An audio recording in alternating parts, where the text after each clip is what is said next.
Bienvenue sur le podcast Hack Your Soul. Je m'appelle Stéphane et ici, on va réfléchir ensemble aux aspérités de la vie. Traverser les émotions, surmonter des obstacles ou simplement profiter des bons moments. Je partage avec vous des retours d'expérience, des lectures, des discussions. Le but ? Nourrir vos pensées, vous donner des pistes d'introspection et aiguiser votre esprit critique. Épisode 27. Dyslexie, cause, symptômes et solutions pratiques. Bienvenue dans cet épisode. Aujourd'hui, je vais vous raconter l'histoire d'Emma. Une histoire qui pourrait bien résonner avec celle d'autres enfants ou adultes de votre entourage qui ont maintenant grandi. Ensemble, on va parler de ce qui se passe quand on a des difficultés du type troubles spécifiques des apprentissages et plus particulièrement quand on souffre de dyslexie. Qu'est-ce que c'est ? Quels en sont les impacts ? Et comme d'habitude en fin d'épisode, on explorera des pistes concrètes à mettre en place au quotidien. Emma, une enfant qui cachait bien ses difficultés.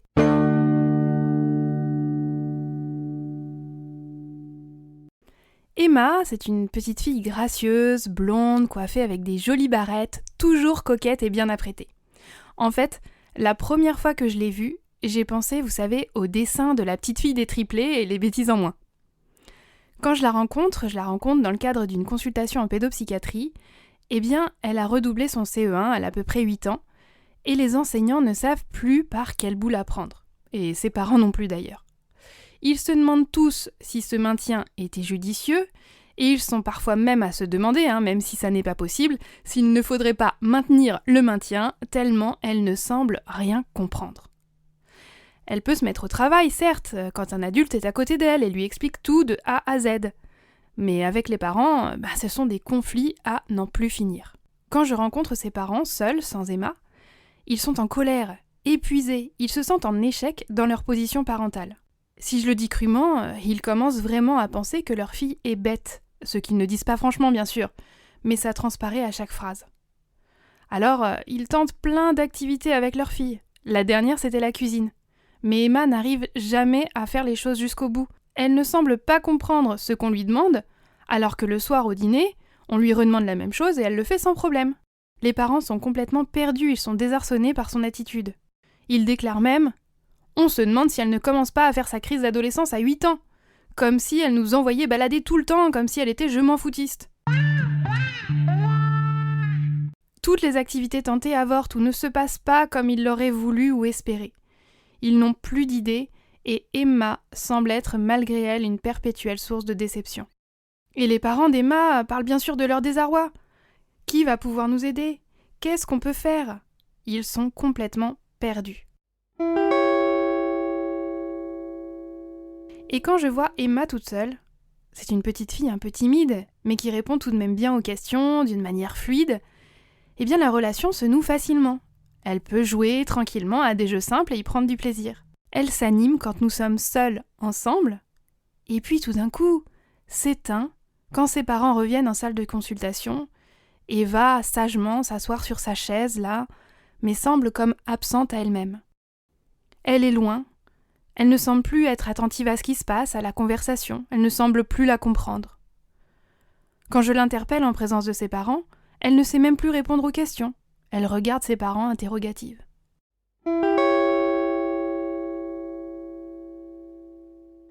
Les enseignants, eux, sont complètement déconcertés. Ils décrivent une petite fille qui a des capacités parfois, mais qui peut ne plus savoir refaire un même exercice le lendemain. Ils ne savent pas ce qui se passe pour elle, elle est complètement énigmatique, mystérieuse. Si l'enseignante ne va pas la voir, elle ne pose pas de problème, elle est tellement discrète, c'est un peu l'enfant qu'on peut oublier au fond de la classe. L'enseignante confie tout de même que depuis quelque temps, elle trouve Emma un peu plus triste. Même si elle ne sait pas vraiment pourquoi et même si elle ne sait pas vraiment si elle est vraiment plus triste. Bref, l'institutrice a perçu, je pense comme moi en consultation, des moments où Emma n'était plus vraiment là dans la relation. Alors pendant la récréation, là, c'est tout autre chose. Emma a des copines, elle joue, elle va à des anniversaires, elle adore inventer des jeux, même si ce qu'elle préfère, c'est quand sa meilleure copine Adèle invente les jeux pour toutes les deux.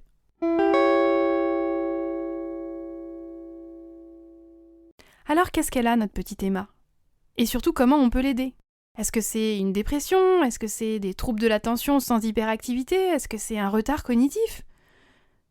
Alors, je ne vais pas détailler ici toute la démarche diagnostique parce que c'est pas le but du podcast, mais au terme de toutes les investigations, on s'est rendu compte qu'elle avait un trouble spécifique des apprentissages. Et dans ce trouble spécifique des apprentissages, elle avait particulièrement une dyslexie et une dysorthographie. Et bien sûr, il y a aussi tout le retentissement de ce trouble. Le retentissement sur l'estime de soi. Parce que Emma commençait à croire elle-même qu'elle n'y arriverait jamais, qu'elle était nulle, qu'elle était bête. Et bien sûr, tout cela commençait vraiment à la rendre triste. Vous voyez bien là l'importance de voir des professionnels qualifiés. Parce que si on était allé directement à la case dépression ou trouble de l'attention, qui font certes partie des symptômes d'Emma, mais sans aller plus loin, sans creuser, eh bien, on serait complètement passé à côté de la dyslexie. Alors, vous allez me dire peut-être, oui, mais si c'était tellement important, sa dyslexie, ça se serait vu dès le CP avec tout l'apprentissage de la lecture. Oui, non en fait. Parce que certains enfants compensent tellement et dissimulent tellement bien leurs troubles en quelque sorte, que l'on n'arrive pas tout de suite à les détecter. Et croyez-moi, Emma n'est pas un cas particulier. Comprendre la dyslexie. Un petit rappel ne sera pas de trop sur ce qu'on appelle dans le jargon médical le trouble spécifique des apprentissages avec déficit de lecture, c'est-à-dire la dyslexie. Pour faire simple, la dyslexie appartient à la grande catégorie diagnostique des troubles spécifiques des apprentissages. Et savez-vous combien d'enfants sont touchés par ces troubles ? Eh bien, entre 5 et 7% des enfants en âge d'être scolarisés. Ça signifie qu'en moyenne, dans chaque classe, 1 à 2 élèves ont besoin d'un accompagnement spécifique. Ce n'est pas rien, surtout quand on connaît les pauvres moyens dont les enseignants disposent à l'heure actuelle. Alors on l'a vu pour Emma, si on ne s'occupe pas plus d'elle, elle ne posera pas vraiment de problème au niveau du comportement. Par contre, elle risque de peu à peu perdre pied au niveau des apprentissages. Donc une aide spécifique est vraiment importante pour ne pas qu'elle décroche. Et puis quand on sent qu'on a du mal à apprendre, à suivre ce qui se dit en classe, eh bien il y a souvent un cercle vicieux de mésestime de soi qui s'enclenche. Du genre « je suis nulle », si je n'y arrive pas, c'est que je ne travaille pas assez ou c'est que je suis bête. Et puis les plus grands peuvent penser des choses du genre je déçois perpétuellement mes parents, ils ne m'aimeront jamais si je ne réussis pas, etc., etc. Donc en clair, il y a vraiment un retentissement psychologique à ce trouble. Et puis, avec la dyslexie, il y a aussi une grande fatigabilité. Ça veut dire dans l'idéal qu'il faut un rythme d'apprentissage adapté spécifiquement pour l'enfant.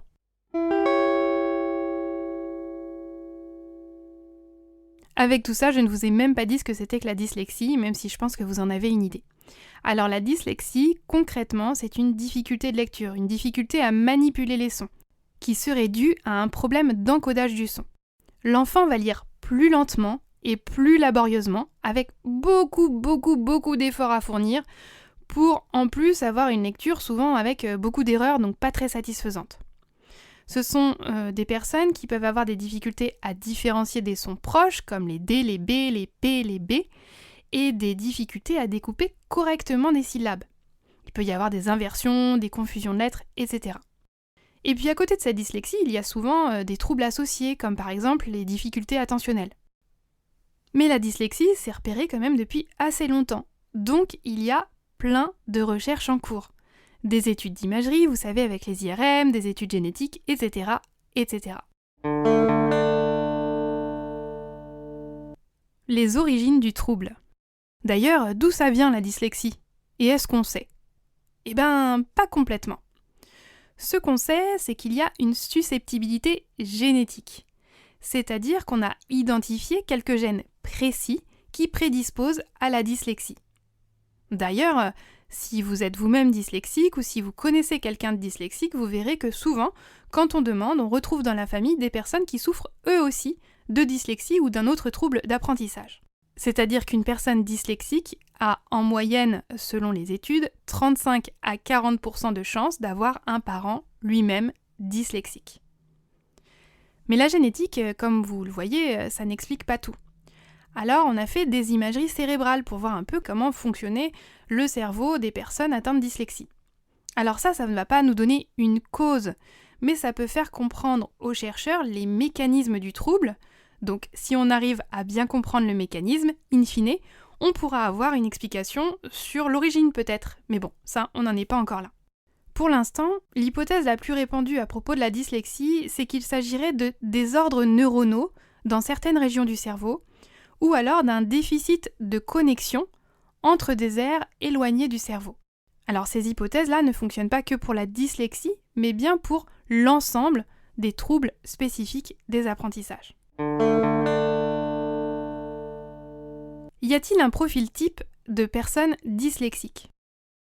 Pour répondre à cette question, je ne me base pas sur des études, mais sur mon expérience de médecin pédopsychiatre avec tous les biais que ça peut avoir. Eh bien, je répondrai que non, il n'y a pas de profil type de personnes dyslexiques. Mais en revanche, il y a quelque chose que j'observe de manière récurrente chez ces enfants que je vois, c'est 1. Une fatigabilité importante, et 2. Une baisse d'estime de soi. Ce sont des enfants qui peuvent se sentir différents ou bêtes, et qui vont tenter de compenser leurs difficultés par tous les moyens. Résultat, eh bien quand on compense ces difficultés, ça fatigue encore plus, et surtout souvent, eh bien ça ne marche pas sur le long terme, donc ils se sentent encore plus nuls. Et là, on rentre bien dans le cercle vicieux de la mésestime de soi. Comme pour le cas d'Emma, dont on a parlé en début d'épisode, vous avez vu que le diagnostic a mis quand même un petit peu de temps, parce qu'elle compensait suffisamment son trouble au départ. Et puis, on n'aurait pas parié sur une dyslexie en la voyant comme ça au premier regard. On aurait très bien pu passer à côté de la difficulté d'apprentissage en mettant par exemple tout sur le dos d'une dépression. Parce que oui, la dépression chez les enfants, ça existe aussi, et puis elle peut revêtir à peu près les mêmes symptômes, c'est-à-dire un désinvestissement des apprentissages scolaires, une baisse d'estime de soi, une tristesse qui s'installe, etc., etc. Alors dans le cas d'Emma, bien sûr qu'il faudra traiter la dyslexie, mais aussi traiter toutes les conséquences ou les retentissements, tant sur la famille que sur Emma elle-même, en prenant en compte sa tristesse et sa mésestime d'elle-même.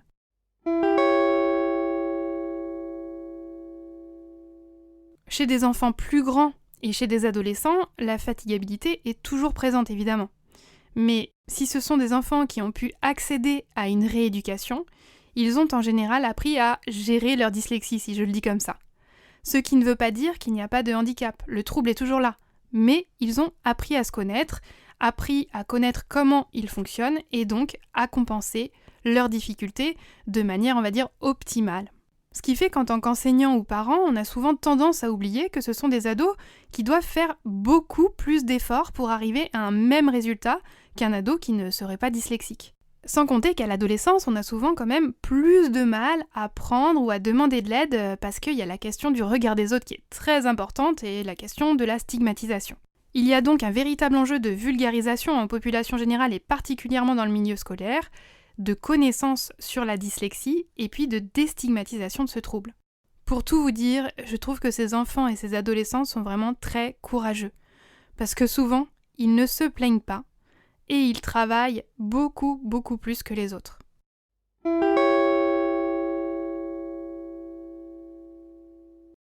Chez les adultes, c'est pareil, la fatigabilité restera. Actuellement, on est quand même meilleur en termes de diagnostic qu'il y a quelques décennies pour poser ces diagnostics vraiment au cours de l'enfance. Donc on se retrouve parfois avec des adultes qui finalement n'ont jamais été diagnostiqués et qui ont parfois eu des parcours scolaires complètement chaotiques et qui ont fini par s'adapter et compenser leurs troubles en autonomie comme ça, en choisissant des travaux qui les sollicitent le moins possible en termes de lecture parce que c'était pour eux un véritable calvaire. Pour l'anecdote, un jour, un ami m'a dit qu'il commençait tout juste à prendre du plaisir à lire. Alors pas à reprendre du plaisir à lire, non, à commencer à prendre du plaisir à lire. Alors bien évidemment, vous me connaissez, je suis quelqu'un de curieux, je lui ai demandé pourquoi ? qu'est-ce qui avait changé dans son rapport à la lecture? Est-ce que c'était un livre particulier, un auteur qui lui aurait donné ce goût de la lecture? Une vision différente de la vie, avec peut-être le besoin de se retrouver plus de temps avec soi-même, au calme? Bon, non, pas du tout, hein. Vraiment, rien de tout ça, j'étais partie bien trop loin. La réponse, elle était basique et logistique. Il s'était acheté une liseuse, et sur la liseuse, il avait découvert une police d'écriture qui lui facilitait énormément la lecture. Bon, je vous le donne en mille, la police d'écriture, ça s'appelle Open Dyslexic. Et figurez-vous qu'il n'avait même pas fait le lien avec le fait qu'il pourrait lui-même souffrir de dyslexie. Il s'est juste dit, tiens, ça facilite la lecture, et tant mieux. Ça me permet de rappeler à tous les adultes qui écoutent ce podcast que si vous avez des doutes sur une dyslexie, bien sûr, il faut en parler à votre médecin traitant, mais surtout, allez faire un bilan avec une orthophoniste, parce que oui, l'orthophoniste, ça n'est pas réservé aux enfants. Parenthèse fermée. Stratégie, solutions et outils pratiques.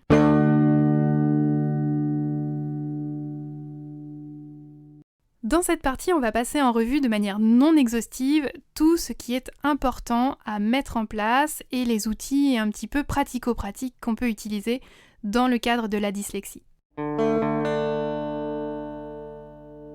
Le soin. Bien sûr, la première chose à faire après le diagnostic, c'est de mettre en place un soin adapté. De l'orthophonie prioritairement, et dans le travail qui sera proposé par l'orthophoniste, il y aura un aspect spécifique qu'on appelle la métacognition. La métacognition, je rappelle ce que c'est la capacité de réfléchir à ce qu'on pense. Eh bien, le travail de métacognition, il est essentiel dans la dyslexie. Ça va permettre de repérer, d'analyser ce qui se passe, comment on apprend, de mettre en place des stratégies efficaces. Alors bien sûr, on l'utilisera sur la phonologie. Ça va permettre de manipuler consciemment des syllabes et de travailler sur la rééducation spécifique de la dyslexie. Mais on peut l'utiliser aussi au niveau plus psychologique parce que la métacognition va aider l'enfant, l'adolescent, l'adulte à repérer ces cercles vicieux. Par exemple, le cercle vicieux typique, c'est « je n'arrive pas à faire un exercice », donc je me bloque, donc je me dis direct que je suis nulle et que je n'y arriverai jamais, donc ça me bloque encore plus et rebelote. Eh bien la métacognition, elle peut aider à analyser ce cercle vicieux pour pouvoir mettre en place de nouvelles habitudes de dialogue intérieur. Par la métacognition, on peut donc avoir une meilleure connaissance de soi, de ses forces, de ses faiblesses, de son fonctionnement global, et on peut même anticiper ce qui sera source d'angoisse ou de fatigue pour pouvoir adapter au mieux notre cadre de travail ou notre cadre d'intervention. Mais on a vu à quel point l'estime de soi pouvait être atteinte et touchée, et parfois il y aura besoin de soutien en séances individuelles.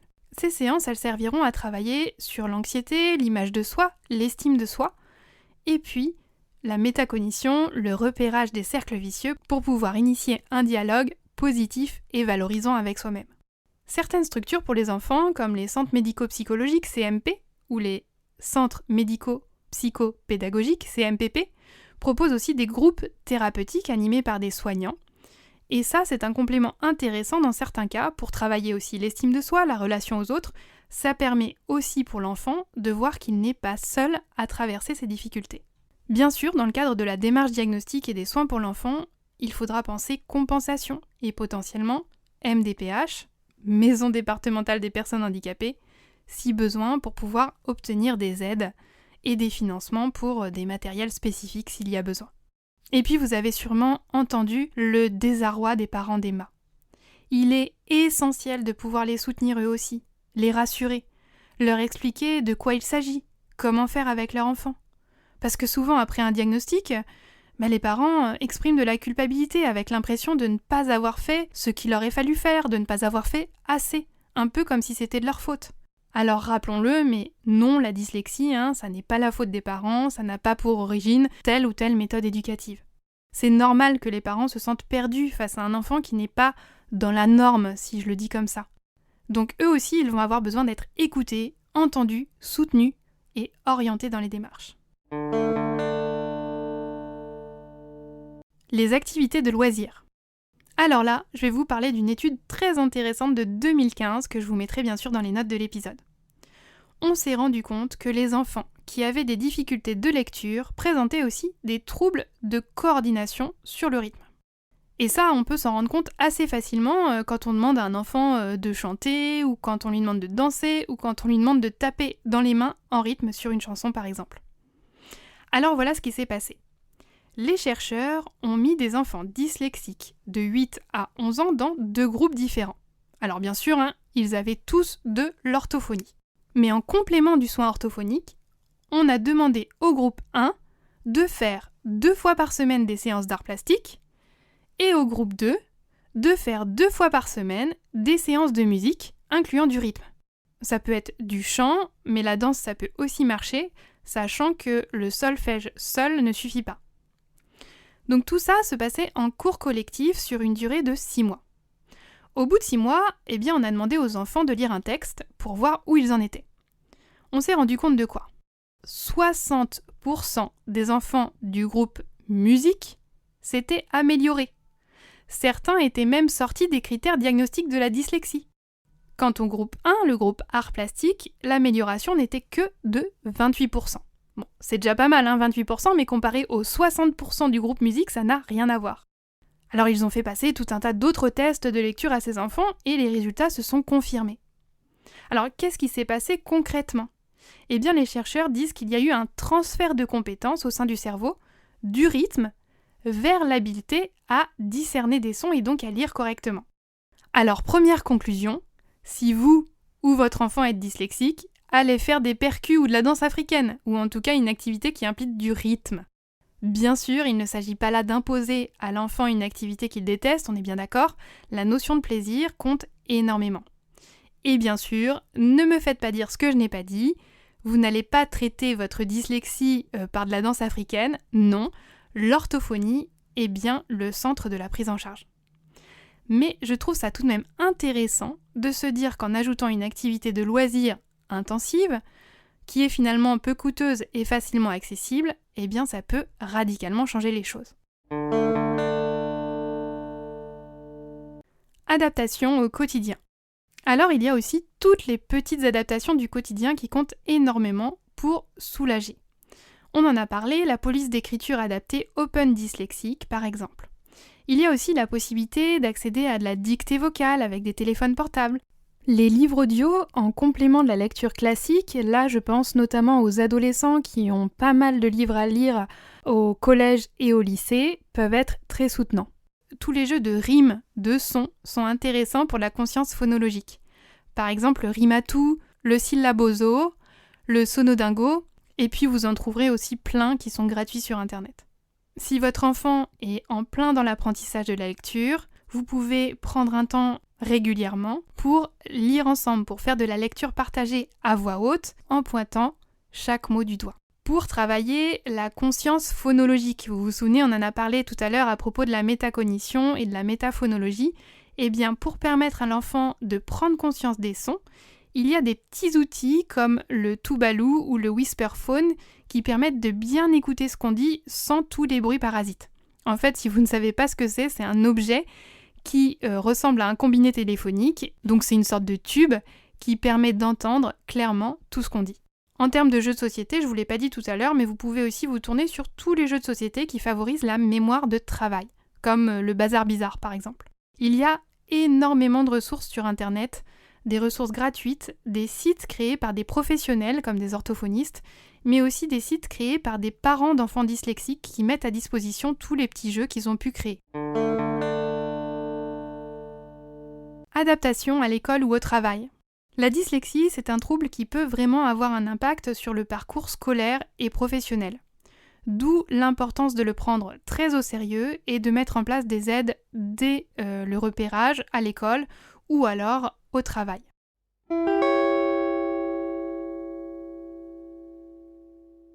En classe, il va être essentiel d'adapter le contenu des apprentissages pour répondre aux besoins spécifiques de l'élève dyslexique. Par exemple, les enseignants peuvent fournir des fiches de travail simplifiées, bien organisées, mettant en valeur certains mots de vocabulaire, et puis en utilisant des polices d'écriture adaptées. On peut aussi intégrer des supports visuels pour renforcer la compréhension. On peut favoriser l'échange oral, ça va permettre à l'élève d'expliquer à voix haute sa réponse et sa démarche. Des consignes courtes, explicitement détaillées, aideront bien sûr à réduire les malentendus, tout comme la répétition en plusieurs étapes pour assurer une meilleure assimilation. Je me souviens par exemple d'un enseignant qui avait intégré des enregistrements audio de consignes pour des exercices spécifiques à destination d'un jeune élève qui était dyslexique. Et ça lui avait vraiment permis de travailler progressivement sur l'autonomisation de ce jeune sur des exercices. À côté de la question des consignes de travail plus courtes et des contenus adaptés, il y a aussi la question du temps. Pour tout ce qui est tâches nécessitant lecture ou écriture et pour les examens, il est important de pouvoir donner à ses élèves un petit peu plus de temps.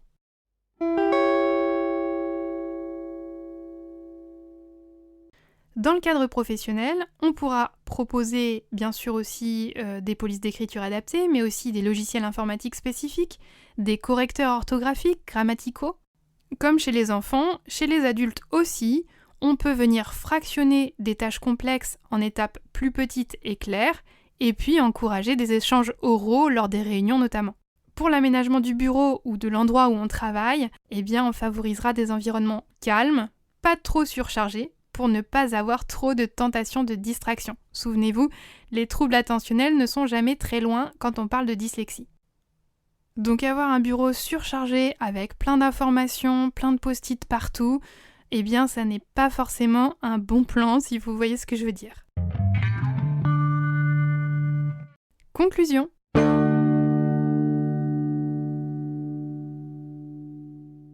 Avant de conclure, il me paraît essentiel de rappeler une chose importante. Être dyslexique, ça n'est pas une identité. La dyslexie, c'est un diagnostic. C'est une clé qui ouvre la porte à des actions concrètes, à une meilleure compréhension de son propre fonctionnement pour mieux gérer ce défi. Si cet épisode vous a touché, partagez-le avec un parent, un enseignant ou un ami qui peut être concerné. Et n'oubliez pas de me laisser des pouces ou des étoiles pour noter cet épisode. S'il y a une chose à retenir de cet épisode, c'est que si vous êtes dyslexique, c'est le moment de vous mettre à des cours de danse ou de musique, toujours en ayant en tête que c'est l'aspect rythmique qui est important. Comme toujours, si vous avez des questions, des réactions ou que vous avez repéré des inexactitudes dans ce que j'ai pu dire, écrivez-moi. J'espère que cet épisode un peu plus technique que d'habitude vous aura plu. Je vous mettrai bien sûr toutes les références bibliographiques qui m'ont servi à écrire cet épisode dans l'article de blog associé à l'adresse monintrospection.com. Je vous dis à très bientôt.